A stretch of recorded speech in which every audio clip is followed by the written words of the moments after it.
round 6. If you watch the replay, I thought it was a punch. Yes. What do you think of it? Was the cut?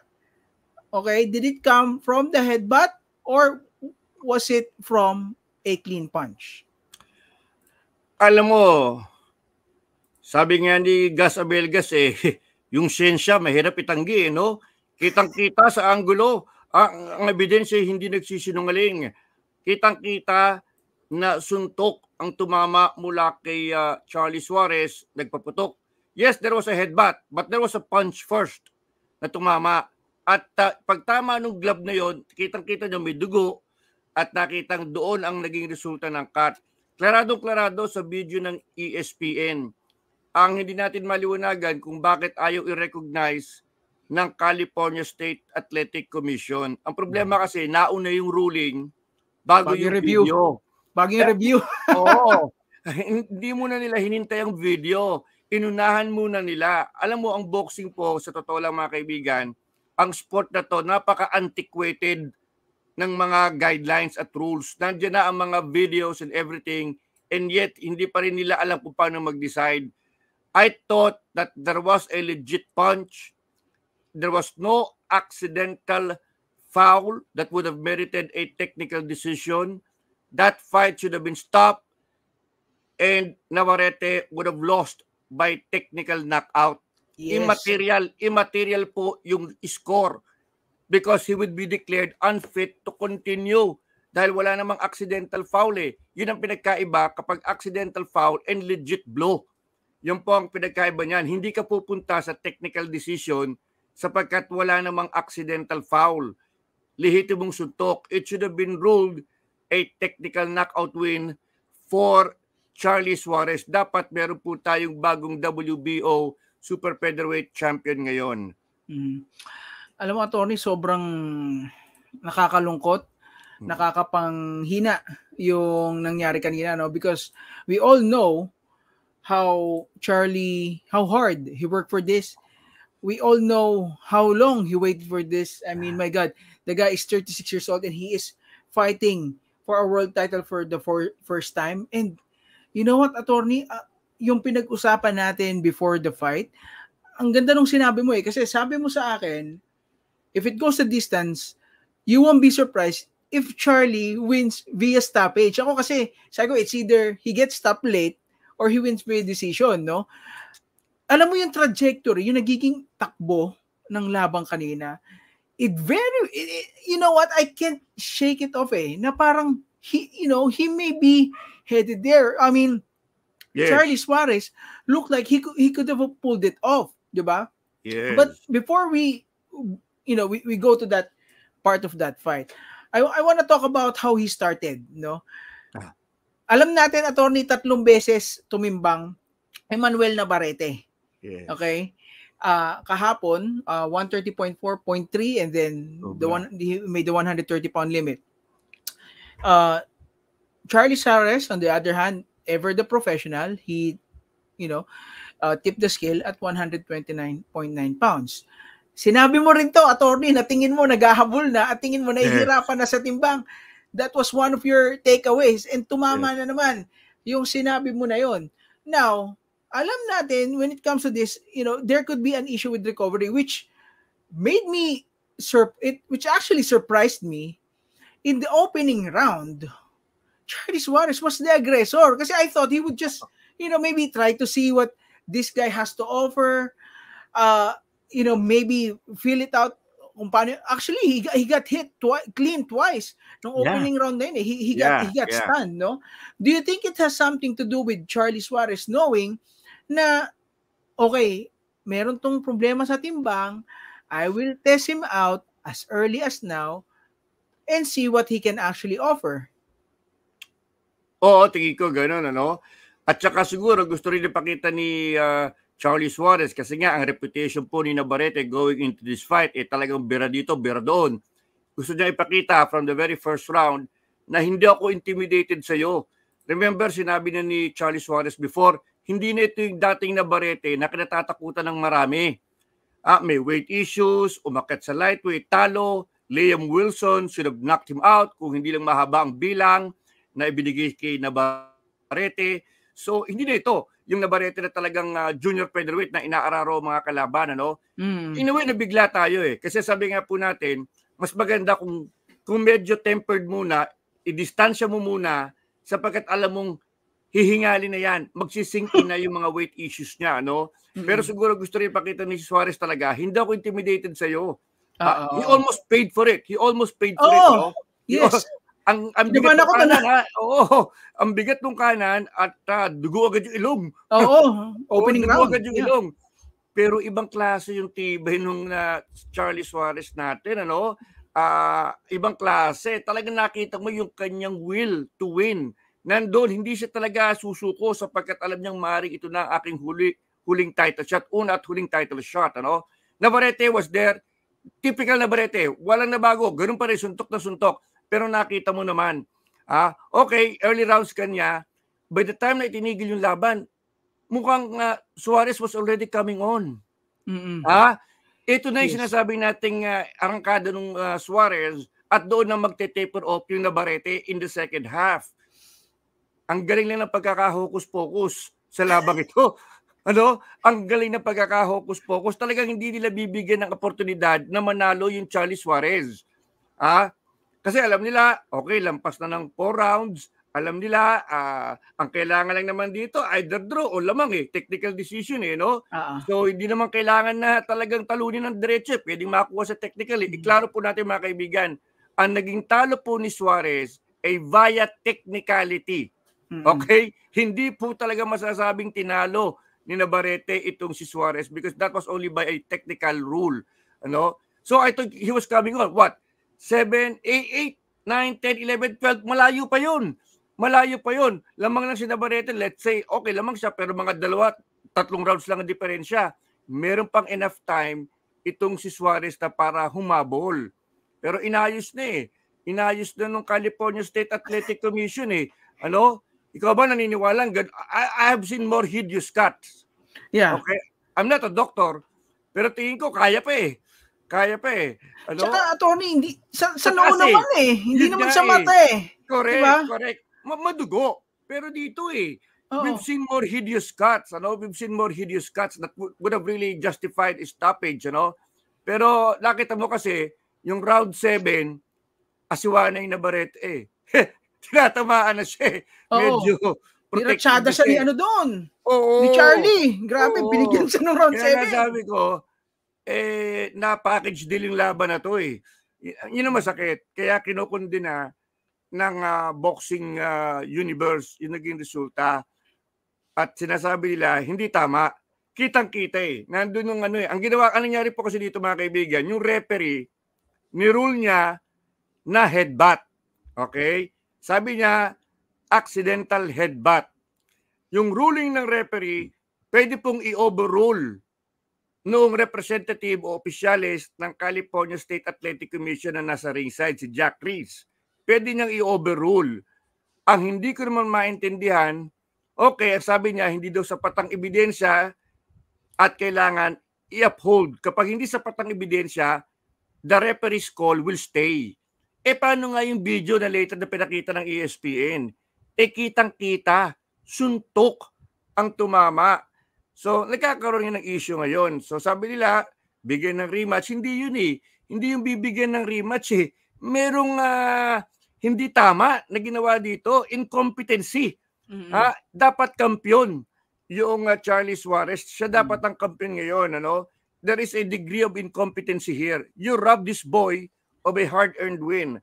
So, for me, talagang the WBO should do something about this. Sapagkat ang sama because kinukundi na po halos lahat ng mga boxing experts itong nangyaring travesty dyan sa San Diego, California. And hindi po mga bastang Filipino fight fans lang tong sinasabi natin. Yes. Makikita mo, if you actually do a social listening, if you actually do, if you read the community comments ng mga fans, it doesn't have to be a Filipino. Talagang makikita mo na medyo one-sided they thought that the cut was it came from a punch. Ngayon, ang akin naman dito, attorney, hindi sa pinagtatanggol ko yung referee. Of course, nakita na natin yung ano. Ang problema kasi dito, it's like, okay, alam naman natin sa boxing, it's real time di ba? Correct, So, correct. you make a judgment call. From that angle, even yung mga replays, actually, ang hirap makita Talagang ilang beses, kahit yung commentary, I think that was Tim Bradley, ilang beses siya nagpalit-palit ng ano niya Okay? Ang nakikita ko kasi dito naging problema to, and you can, of course, disagree with me on this, kasi hinahanap nila, was it from a punch or was it from an accidental headbutt? Itong nakikita ko si attorney, nangyari pareho Nagkaroon naman talaga ng battle, di ba? Nangyari. Pero, ang nag-cause nung cut, hindi yung accident. Kasi unang-una yung clash of heads, medyo malayo dun sa area kung saan bumuka yung cut Di ba? I agree. So, he got hit with the punch, bumuka yung cut, and then nagkaroon din ng ng accidental clash. Yeah. But the accidental clash did not cause the cut. 'Di ba? Ayun ang yung problema. So parang ang nangyayari kasi kanina, it's either letter A or letter B, which is paano nangyari pareho Paano nangyari pareho? So if you are there, alam mo ito nang hirap kung hindi pa tayo high-tech ngayon, paano nyo malalaman to? Kasi ngayon, meron na tayong, we have access to these, technology. Pero isipin mo, even way back, pagka nangyari to, ang hirap How do you even catch that on real time? Yes, may tatlong judges from position different sides of the ring. Pero kung ikaw yung referee, you really have to make a judgment call So kung titingnan mo yung kung titignan mo yung nangyari, sumuntok, doon na open yung cut, nagkaroon ng was it even a split second, attorney? Di ba? What do you make of that? What do you think of what I'm actually saying? Does it make sense to you? Alam mo, tama ka Pareho pong nangyari yung suntok at headbutt. Ngayon, ang maganda lang dito, yung sequencing. Nauna yung suntok. Sapagkat kung nauna yung headbutt, wala tayong pag-uusapan ngayon. Kung sumunod lang yung suntok, ay wala tayong sasabihin natin, tama yun. Talagang nauna yung headbutt Pero nauna yung suntok, if ever, na-aggravate ng headbutt, yung cut, na nandun na dahil sa suntok. Ngayon, talaga kinakailangan ng referee na mag-make ng judgment call. Yes. At yung po talaga ang kanyang nakita, sabi niya, headbutt. Ngayon, may konti ng alteration sa rules ngayon. Kasi nga, alam natin, ang referee, maaaring nakalusot sa kanya. Maaaring hindi rin tama yung kanyang judgment call. Yes. Kaya meron ngayong representative ang California State Athletic Commission na pwede sanang i-overrule yung nasabing tawag ng referee. So ngayon, meron na dapat katulong yung referee. Hindi ka na nag-iisa, parang ganyan na sinasabi ng komisyon. Alam namin, judgment call yan, pwede kang mahirapan. So kami naman, nandito kami sa mas malayo, maaaring may nakita rin kami, kami na magde-decide kung i-affirm namin o hindi yung iyong ruling. Ang problema, yun nga, ganun din Ang sinabi nila, hindi rin kami nakumbinsi. Yung ating dilema, hindi namin makita ano ba talaga nauna, yung itlog o yung manok. Parang ganun. So sinabi nila, kapag when in doubt, the referee decision stays. Ayun ang nangyari dito. Para sa akin nandito, yun nga sinasabi mo nandiyan ang teknolohiya At saka unang-una, yung gagawin mong decision will decide the fight. It will decide the fight Kaya you owe it to the fighters. Teka muna. Relax muna kayo. Ayusin muna natin to ayusin muna natin. Kasi ang magiging decision namin will decide the fight. Kaya nagagalit yung mga tao. Kaya nagagalit sila. Kasi nandiyan ang ebidensya nasa mukha mo. Hindi mo man lang sinabi, sandali muna. Let's secure the tapes. Let's watch the tape. At nangyari, nag-decide agad sila na ang tingin nila hindi sufficiente ang ebidensya. Kaya nagmukha tuloy silang engot kasi pinakita naman ng ESPN. Ito yung video. Tingnan po ninyo. Kaya ngayon, medyo nakukundi na ang California State Athletic Commission. Tama ka, it was really a judgment call. Pero may mga remedies in place na para sa judgment call ng referee. Ang nangyari, mali din.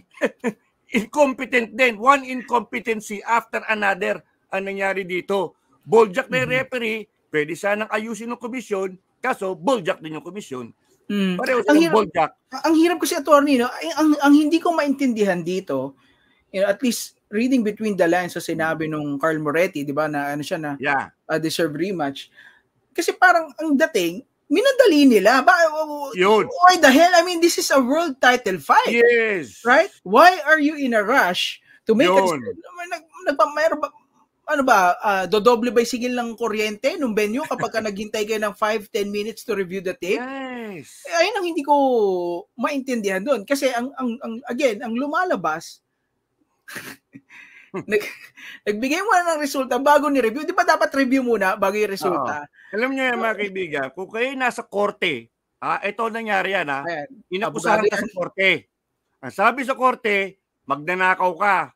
O murderer ka. Sabi ng judge, sisintensya kita, life imprisonment. Sinintensya ka na, parating pa lang yung ebidensya. Ano nangyari doon? Judge, parating pa lang yung ebidensya, sinintensyahan mo na ako. Tapos lumabas yung ebidensya. Kaya nga dito, ang hiling ng marami, ang solusyon dyan ay i-overturn ng WBO. Baguhin nyo, WBO, sapagkat nakita nyo, balljack yung referee, balljack yung komisyon.